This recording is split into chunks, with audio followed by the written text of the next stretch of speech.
All right, hello everyone. Welcome back to my series of the presentations I'm doing on the art on the edge and over. So next up after Cal is going to be chapter 5, Marina Abramovic. Abramovic. Sorry, I'm really butchering those names today. So let's get started.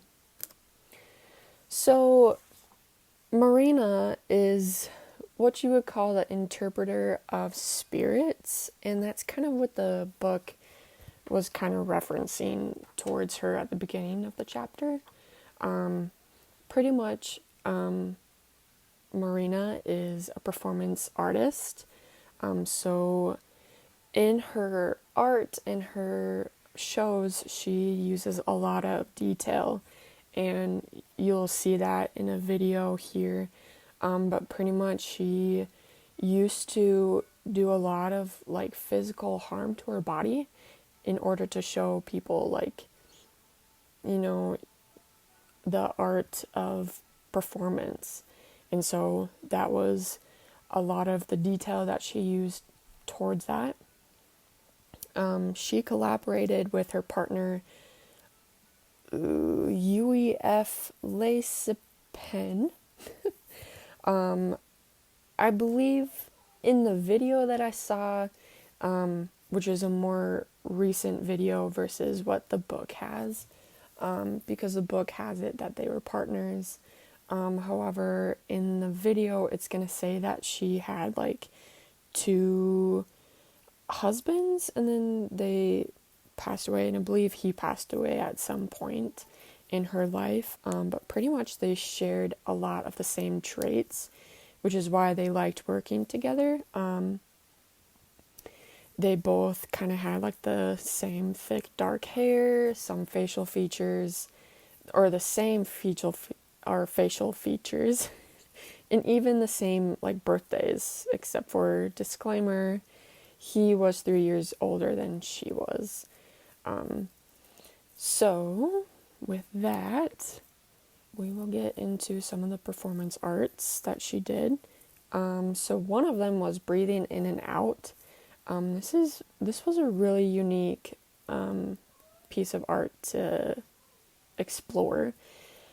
Pretty much, it was Lacepen and Abramovic. Sorry, butchered that name again. They pretty much like blocked airway from coming in, and it was simply just transferring air between the two is what the goal was. It lasted about 19 minutes until, as the book states, they were on the brink of asphyxiation, which means they couldn't breathe any longer after the 19 minutes. It was pretty much, she says, to dissolve physical and physic boundaries within this performance. The other one that she did with Laceping pen was the Night Sea Crossing. This was pretty much reversing impulses, which kind of means that she believed that in order to achieve a spiritual good fortune meant reversing impulses, that people are driven to make decisions. And so in this collaborative work, they were able to present in a museum with themselves, and it was just like this in the picture. They just sat there by the table, and then it lasted for 16 days, and they just sat there and they fasted and they sat in silence the whole time. And it's just unique to me that this even like happened, like this was a thing that they did, but it's very cool how they did that. And then the video will also kind of show the process in that as well. So here's the video, It's pretty long, so that's why my presentation is a little shorter. But here we are.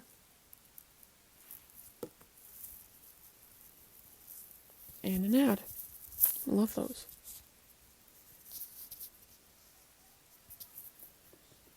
Known for painting canvases or shaping clay, she's a performance artist, and for 40 years she's been making art with her own body. In 2010, she staged her most famous performance to date, The Artist is Present. Abramovic sat silently in a chair at the Museum of Modern Art in New York City for 3 months, and people gazed into her eyes. Tell me about what happens when you're sitting across from someone. You open the soul, because that is everything there. Some of the 750,000 souls who heeded her call seemed hypnotized. Some wept. As for Abramovic, sitting still for hours at a time caused pain in her hands, legs, and her spine. If you're doing pain and understanding that you can control the pain and you can liberate yourself from the pain, then pain is okay. But you might say that pain is Marina Abramovic's medium, and her message, deal with it. Back in 1973, she rhythmically jabbed the spaces between her fingers, at times drawing blood. Shocking stuff, but to hear the art world tell it, serious, important work that breaks boundaries. I mean, it's greatness. That's it, simply. Sean Kelly was the first gallery owner to represent her work internationally. And I think that Marina's profound ability to touch people comes from the fact that she never felt she was loved enough. She was born in 1946 in Belgrade, then the capital of Yugoslavia. Her parents argued violently with each other, and Abramovic says her mother beat her. The worse childhood you have, the better artist you become, because you have things to work with. And just the fact that my mother never kissed me, it was such a huge, painful thing in my life and damaged me so much. Were you wilder as a young woman, as a teenager? I was black sheep completely all my life. I was absolutely rebel. I had to be rebel. I have to rebel everything and everybody to create my own space. It was a space, says Abramovic, that was hers and hers alone. When I was starting the performance art, it was nobody territory. Everybody was thinking it's ridiculous. Everybody thinking that was the not art in the first place. So it took me all my life. For years, people ask, why is this art? When do you think that stopped? I think after Mama show. Unlike her legendary show at the Museum of Modern Art, this is not performance art. So here we are doing experiments, and basically experiments of my brain.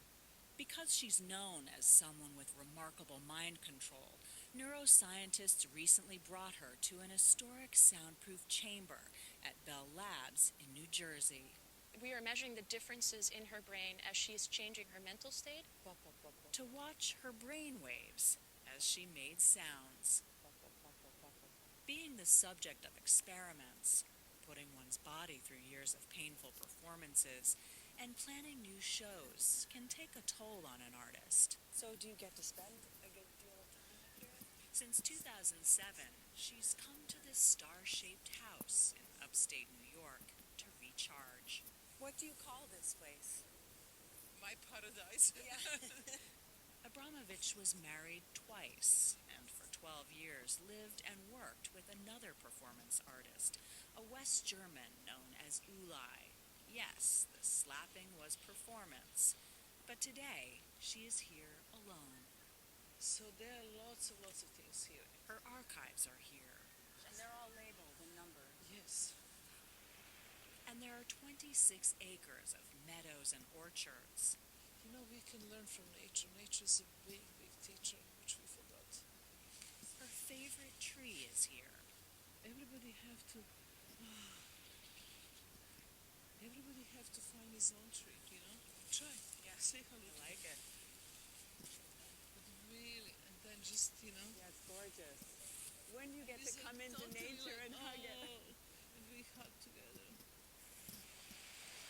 This is the hut where she meditates, which is just what Lady Gaga did when she came here last year to study Abramovic's meditation techniques. She's a good student. She doesn't cheat. She know all the way. Abramovich's current show goes all the way to nearly nothingness. Here's the empty Sean Kelly Gallery. There's no art on the walls, and it's absolutely nothing to sell, as you see. And then I'm going to put headphones. Okay. She asks the audience to put on noise-canceling headphones, wear a blindfold, and make the performance themselves. I care about ideas I'm afraid of. I care about ideas who are terribly disturbing, that I say, oh my God, how I can do that. That's the idea I want. Her next idea is to raise funds to build an institute in upstate New York to present and preserve performance art. And recently, she thanked hundreds of her donors with hugs. I hugged 600 people that day. It was from the morning till the late evening. I stayed there and hugged every single person. And that was very moving moment, very moving. So today, the little girl who never felt enough love gets more than most people could handle.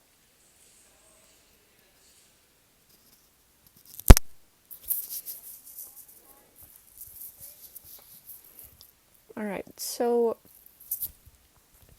as I said, like, Marina really liked to, challenge people's mind, and the whole thing with, like, the Lady Gaga